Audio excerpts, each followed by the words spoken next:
मैं कहता हूँ वो चैनल पे इसमें नहीं दिखाई जाती, जो एक इंच है ना 10 इंच लिखी 10 इंच बताते हैं। क्या कहा क्या उसका क्या कहना बताओ, वो कहना क्या बताओ। नहीं मैं कह रही हूँ कोई बात गलत है ना, वो 1 इंच की 10 इंच बनेगी, और जो मेरी कोई सही बात होगी ना वो तो बिल्कुल कट्टम। उसने कोई अपनी बात बताई है? नहीं मुझे नहीं बताई। उसने बताया कि अंदर मतलब नहीं, उसने क्या बताया अंदर की, मतलब उसके साथ में सही रो रहा था क्या? कौन? नहीं बिल्कुल नहीं रो रहा। तो महादेव के बारे में क्या कह रहा था?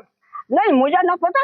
हाँ क्या? उसकी अम्मा को 17-18 साल हो गए, उसकी मम्मी को मरे। मेरे साथ ऐसा था तो मुझे नहीं पता, मैंने पाला है कि क्या कहना, एक सिर्फ ना किसी देवी को ना किसी को, एक भोले के अलावा वो कुछ नहीं जानता। तो मुस्कान से उसका रिश्ता क्या था, क्या बताया उसने? रिश्ता कुछ नहीं था, बस ऐसी कोई बातचीत होते होते फंस गए भाई। तुम चाट खा रहे, तुम्हें चाट पसंद है, वही मुझे पसंद है, तो दोनों मिल गए। अच्छा ये बताया उसने। हिंदू राष्ट्र की मांग को लेकर चर्चा में रहने वाले बाबा बागेश्वर इन दिनों शादी को लेकर चर्चा में हैं। कहीं आप ये तो नहीं सोच रहे कि बाबा की शादी तय हो गई है या बाबा ने लड़की पसंद कर ली है? तो ऐसा बिल्कुल भी नहीं है, बल्कि बाबा तो शादी से डर रहे हैं। जी हाँ, मेरठ में बागेश्वर धाम के पीठाधीश्वर पंडित धीरेन्द्र शास्त्री ने सौरभ हत्याकांड और उससे जुड़े नीले ड्रम के वायरल मामले पर चुटकी ली। आइए आपको बताते हैं कि बाबा बागेश्वर ने कहा क्या।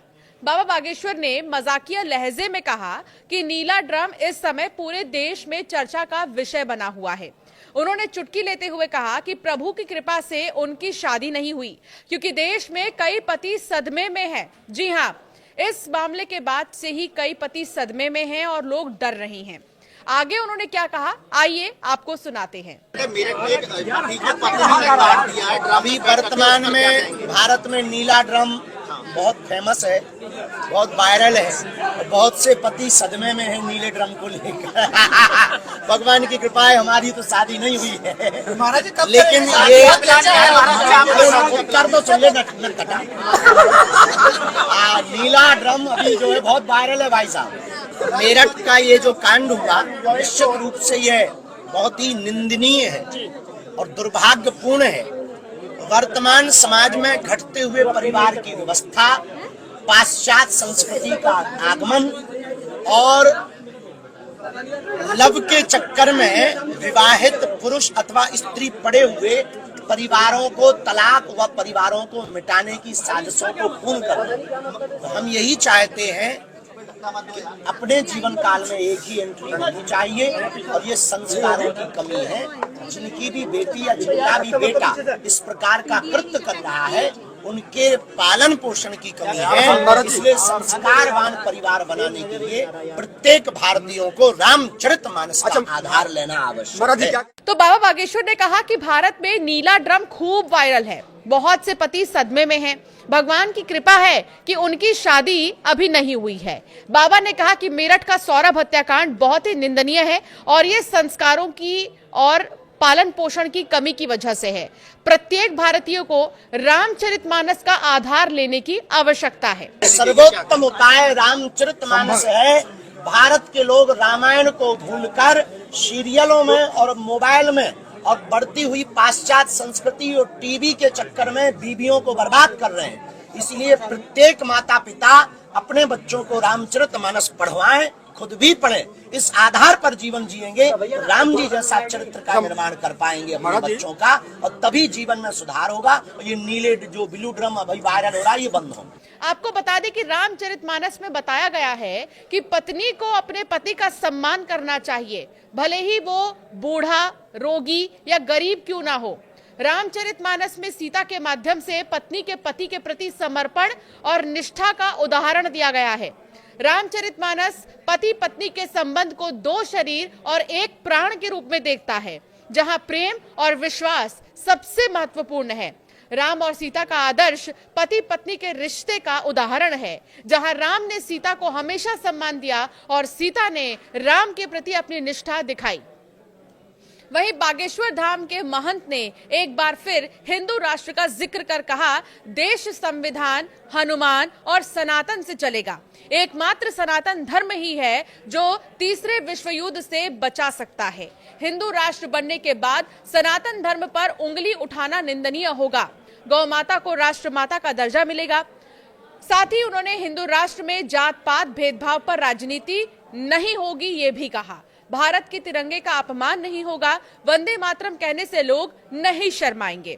फिलहाल साहिल और मुस्कान से जेल में मिलने कोई भी नहीं आ रहा है। वो लगातार जेल में है, कई दिन हो चुके हैं, लेकिन उनसे कोई मिलना ही नहीं चाहता है। मुस्कान के माता और पिता ने तो ये तक कह दिया कि हम चाहते हैं कि मुस्कान को फांसी की सजा दे दी जाए। 7वें दिन बुधवार को साहिल की नानी पुष्पा देवी चौधरी चरण सिंह कारागार पहुंची। अनुमति के बाद वो साहिल से मिली। आधा घंटे बाद बाहर आकर बताया कि साहिल ने कुछ भी नहीं किया है, जो किया वो मुस्कान ने ही किया है। हालांकि साहिल ने गलती नहीं, अति गलती की है। तो वहीं सौरभ की हत्या पर पुष्पा ने कहा, होई ही सोई जो राम रची राखा।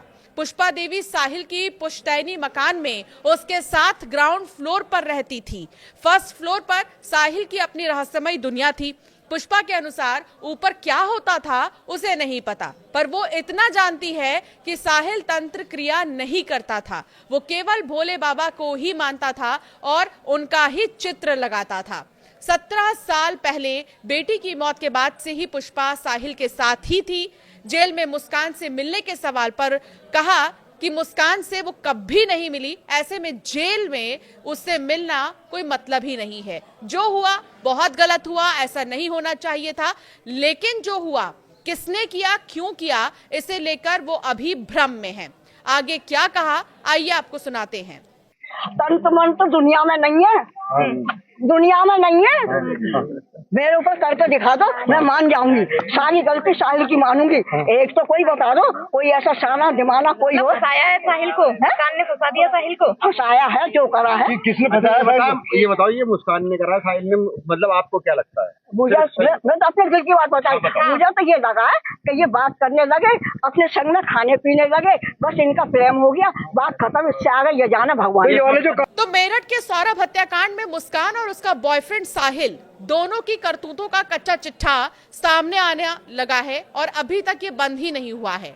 अब पता चला है कि मुस्कान और साहिल पहले सौरभ की लाश को एक सूटकेस में भरकर ठिकाने लगाने की कोशिश में थे, लेकिन इसमें नाकाम होने के बाद उन्होंने ड्रम वाला आइडिया आजमाया और ड्रम खरीदा उन्होंने। पुलिस को सौरभ के घर से कई दूसरे सबूत के साथ एक खून से लगा सूटकेस भी मिला है, जिसके बाद ये शक पैदा हुआ है। जानकारी के मुताबिक अपने पति सौरभ का कत्ल करने के बाद मुस्कान ने बॉयफ्रेंड साहिल से हिमाचल प्रदेश में जाकर एक मंदिर में शादी कर ली थी। यहीं पर उन्होंने नशे में धुत होकर कई दिनों तक जबरदस्त मस्ती भी की। अब शक है कि मुस्कान साहिल से प्रेग्नेंट है, जिसके चलते जेल प्रशासन मुस्कान का प्रेगनेंसी टेस्ट करवा सकता है। इस बीच मुस्कान और साहिल की जो नई तस्वीरें और वीडियो सामने आए हैं, उससे पता चला है कि उन्हें कत्ल का रत्ती भर भी अफसोस नहीं है। इन तस्वीरों में कत्ल के बाद वो नशे में धुत होकर मस्ती करते हुए दिखाई दे रहे हैं। मेरठ पुलिस ने मंगलवार को एक बार फिर सौरभ के उस किराए के मकान की जांच की जहां सौरभ की हत्या की गई थी। एक अपडेट ये भी आया है कि मुस्कान ने ये बताया है पूछताछ में कि सौरभ उसे तलाक नहीं दे रहा था और इसीलिए उसने इतना बड़ा कदम उठाया, उसने मर्डर कर दिया। पुलिस ने कत्ल वाली जगह यानी कि सीन ऑफ क्राइम को पहले ही सील कर दिया था। इसके बाद अब उस कमरे की और बारीकी से फॉरेंसिक जांच की गई है। पुलिस ने घर की दरो दीवार के साथ साथ कमरे में रखे अलग अलग सामानों की जांच की है और फॉरेंसिक जांच के लिए नमूने इकट्ठा कर लिए हैं। पुलिस की टीम ने सौरभ के घर से तकिया, चादर, बर्तन समेत और भी कई चीजें जब्त की हैं। लेकिन अभी तक ये जांच पूरी तरीके से खत्म नहीं हुई है। कई बातें सामने आ रही हैं और लगातार हर दिन कई खुलासे हो रहे हैं। इस बीच धीरेन्द्र शास्त्री का बयान काफी ज्यादा चर्चा में है, क्योंकि उन्होंने अब ये कह दिया है कि मेरठ हत्याकांड के बाद से ही सारे पति सदमे में हैं और जो कुंवारे हैं वो शादी करने से डर रहे हैं। आपका क्या कहना है इस मामले में, हमें जरूर कमेंट कर बताएं और ऐसे कई वीडियोस के लिए हमें सब्सक्राइब करना ना भूलें।